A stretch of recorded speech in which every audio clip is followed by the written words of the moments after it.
पिछले चुनाव के अंदर कांग्रेस ने राजस्थान के अंदर जो इनके युवराज हैं, उन्होंने मंच के ऊपर खड़े होकर के कहा कि हमें वोट दीजिए।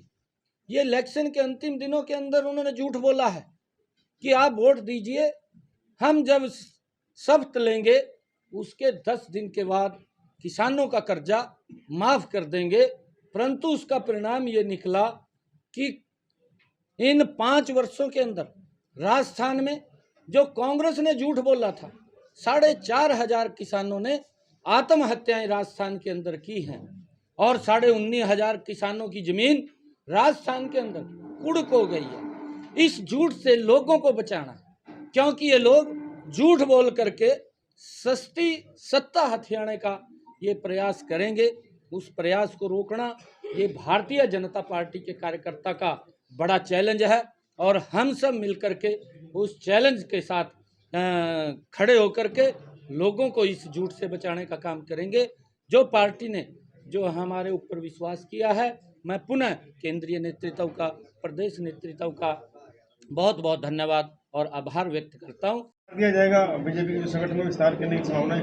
नया कप्तान है, नई टीम बनती है, तो आमतौर पर क्या रहेगा? देखिए, जैसा भी संगठन की गाइडलाइन होगी उसके अनुसार हम काम करेंगे, संगठन के अनुसार ही काम करेंगे और विस्तार तो करना हर पार्टी का ये धर्म है। पार्टी को बिल्कुल विस्तार रूप देंगे।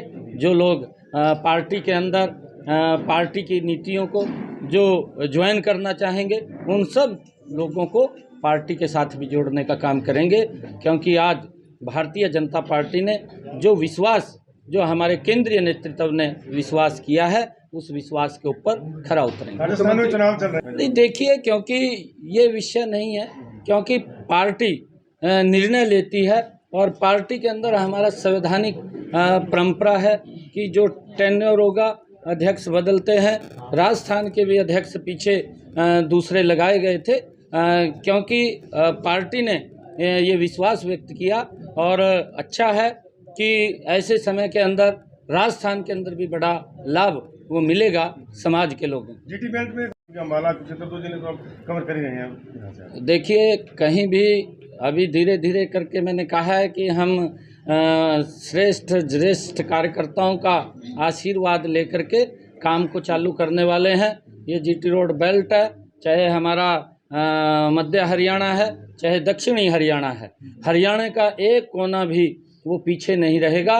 भारतीय जनता पार्टी 10 की 10 लोकसभा की सीटें जीतेगी और आने वाले विधानसभा के चुनाव के अंदर जितने काम किए हैं आदरणीय मुख्यमंत्री जी ने और आदरणीय नरेंद्र मोदी जी ने, उनके दम के ऊपर एक एक व्यक्ति के पास जा करके हम हरियाणा के अंदर भी तीसरी बार बड़े मैंडेट से सरकार बनाएंगे। लोकसभा चुनाव दोबारा लड़ सकते हैं, क्या लगता है? अब अध्यक्ष में बहुत बड़ी जिम्मेदारी, पूरा हरियाणा देखना है आपने। देखिए, ये पार्टी तय करती है, ये मेरे विषय नहीं है, न मेरे हाथ का विषय है, ये मेरे हाथ का विषय नहीं है।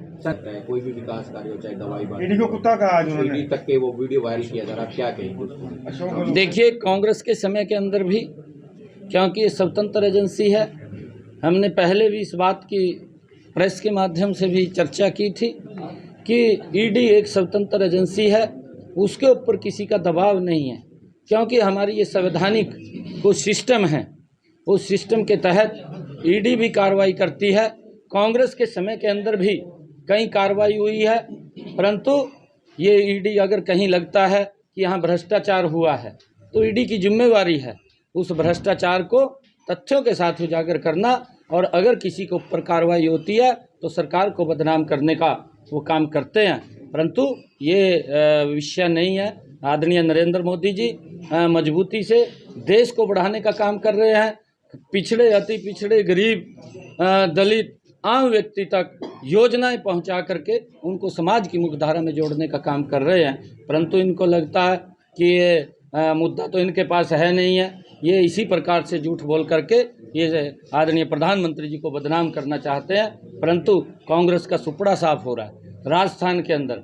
आज कोई उनको मुंह नहीं लगा रहा, और जब मुंह नहीं लगा रहा तो इस प्रकार की बातें वो बोल करके झूठ फैलाने का काम। राजस्थान के मुख्यमंत्री हैं, केंद्रीय एजेंसी में कुत्ता कह रहे हैं, ईडी को उन्होंने कुत्ता कहा, तो इतनी बड़ी पद में होने के बावजूद ऐसी बात करते हैं। देखिए, कांग्रेस ने कभी भी संवैधानिक संस्थाओं का सम्मान नहीं किया, चाहे उनके युवराज हैं राहुल गांधी साहब, उन्होंने कहा कि लोकतंत्र नहीं है, परंतु अपने गिरेबान में झांक करके नहीं देखते। जब उनके प्रधानमंत्री के उनके मंत्रिमंडल के द्वारा बिल पास किया गया, उसकी तार तार करके लोकसभा के अंदर फेंक दिया गया, तब लोकतंत्र कहाँ था। ये चाहे लोकतंत्र की बात है, चाहे संविधान की बात है, ये लोग संविधान को भी नहीं मानते, उसका भी अपमान करते हैं। अब ईडी जैसे इस प्रकार के शब्द जो यूज किए हैं वो निंदनीय है। ऐसे शब्द नहीं बोलने चाहिए। इस संवैधानिक पद के ऊपर बैठ करके उसकी निंदा करनी चाहिए। राहुल गांधी ने बकायदा सत्यपाल मलिक का क्या कहेंगे? देखिए, राहुल गांधी का कोई बड़ा वो वीडियो वायरल, बकायदा इंटरव्यू कर रहे हैं। सतपाल जी का सभी पत्रकारों ने पूरा इंटरव्यू लिया है। अब वो स्वयं राहुल गांधी किस उसमें गए हैं वो राहुल गांधी ही जानते हैं, उसको हमने मालूम नहीं है। परंतु एक भी पत्रकार ने देश के उसके पास जा कर के उसके सभी इंटरव्यू लिए हैं, परंतु कुछ मिला नहीं है। और अब राहुल गांधी निकले हैं क्योंकि वो झूठ की दुकान कांग्रेस की जो वो मोहब्बत की दुकान बोलते हैं, मोहब्बत की दुकान के अंदर कांग्रेस की छुरा है, जो जनता की पीठ में घोंपने का काम कांग्रेस पार्टी करती है।